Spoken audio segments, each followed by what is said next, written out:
السلام عليكم ورحمة الله وبركاته. أعزائي تلاميذ أولى إعدادي، إليكم نموذج للفرد الثاني من الدورة الثانية.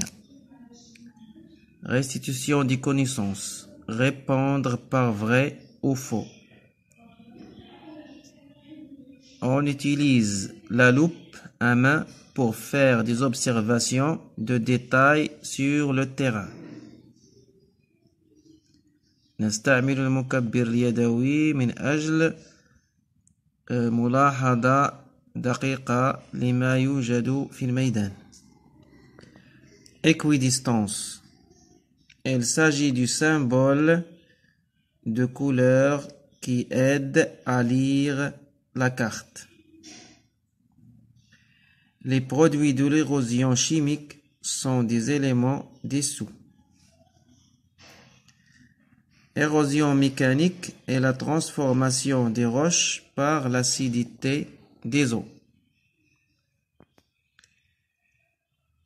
Relié par une flèche, l'expression de la colonne A avec celle qui convient dans la colonne B.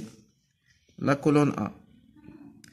Une courbe de niveau, la boussole, élément détritique, le marteau.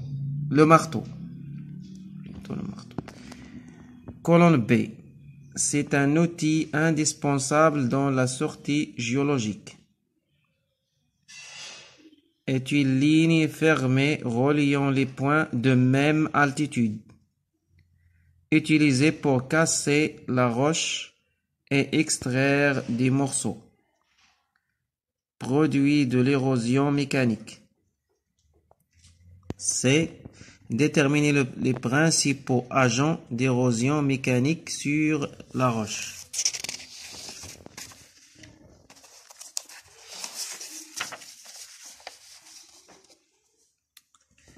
Le document 1, voici le document 1,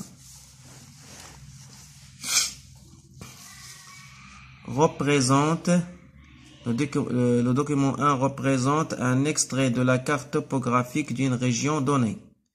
Déterminez le titre de cette carte. Comment appelle-t-on les courbes qui existent sur la carte? Donnez l'échelle de cette carte. Déterminez l'équidistance de cette carte. A. Où se trouve A par rapport au point B? Le point A se trouve à le point B. B orienté le trait de coupe à B. Sixièmement, calculer la distance réelle entre le point A et B, sachant que D, c'est-à-dire la distance sur la carte, est égale à 15 cm. Septième question, déterminer la hauteur du point D, c'est-à-dire l'altitude du point D, et aussi du point C.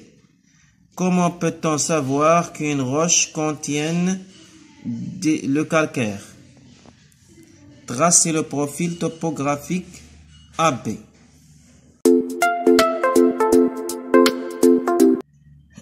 Maintenant, vous allez arrêter la vidéo pour essayer de répondre aux questions. Puis, vous passez à voir la réponse. Pour la réponse de ces exercices, répondre par vrai ou faux, on utilise la loupe à main pour faire des observations de détail sur le terrain, c'est vrai. Équidistance, il s'agit de symboles de couleur qui aident à lire la carte, c'est faux. Parce que l'équidistance, c'est la différence d'altitude entre deux courbes de niveau successives. C'est ça l'équidistance. Les produits de l'érosion chimique sont des éléments dissous, c'est vrai. Érosion mécanique est la transformation des roches par l'acide des eaux, c'est faux. Par l'acidité des eaux, c'est faux. Pour B, la question B, on va lier une courbe de niveau. Une courbe de niveau est une ligne fermée reliant les points de même altitude. La boussole est un outil indispensable dans les sorties géologiques. Élément détritique, c'est un produit de l'érosion mécanique. Le marteau utilisé pour casser les roches et extraire des morceaux. C'est déterminer les principaux agents d'érosion mécanique sur les roches. Les principaux agents d'érosion sont l'eau, le vent et la variation de température.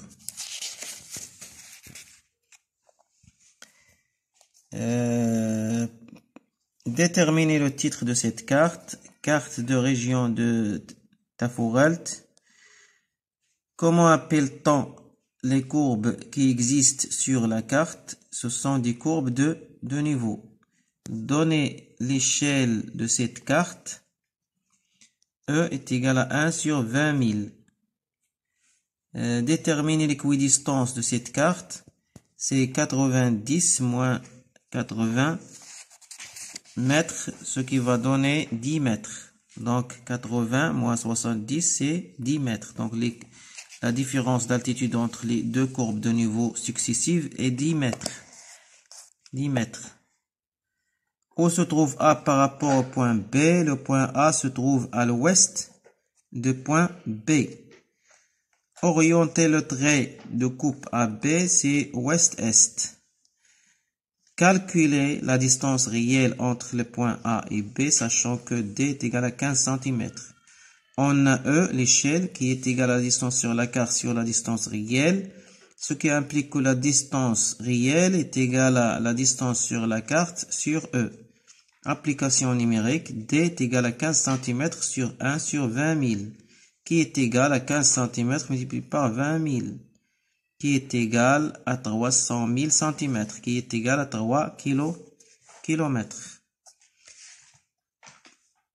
Septièmement, déterminer la hauteur du point D. La hauteur du point D, c'est 60 mètres et l'altitude du point C, c'est 50 mètres. Comment peut-on savoir qu'une roche contient le calcaire? Tout simplement, on ajoute une goutte d'acide chlorhydrique. Si on remarque l'effervescence de la roche contient le calcaire. Tracer le profil topographique. Pour tracer le profil topographique, on a déjà calculé l'équidistance. Donc, on va déterminer l'altitude des points d'intersection des courbes de niveau et du segment AB. C'est ça le premier travail. Donc, B, c'est ici c'est 80 mètres, ici 70 mètres, 60 mètres, 50 mètres, 90 mètres, 90 mètres, 80 mètres, 70 mètres, 60 mètres, 50 mètres. Après, on fait une projection verticale.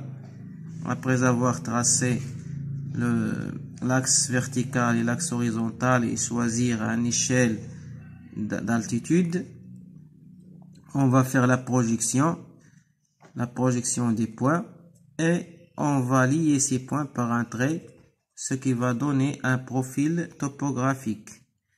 L'orientation, c'est de l'ouest-est. L'échelle des distances et E est égale à 1 sur 20 000, alors que l'échelle d'altitude est 1 sur 1000. Wassalam.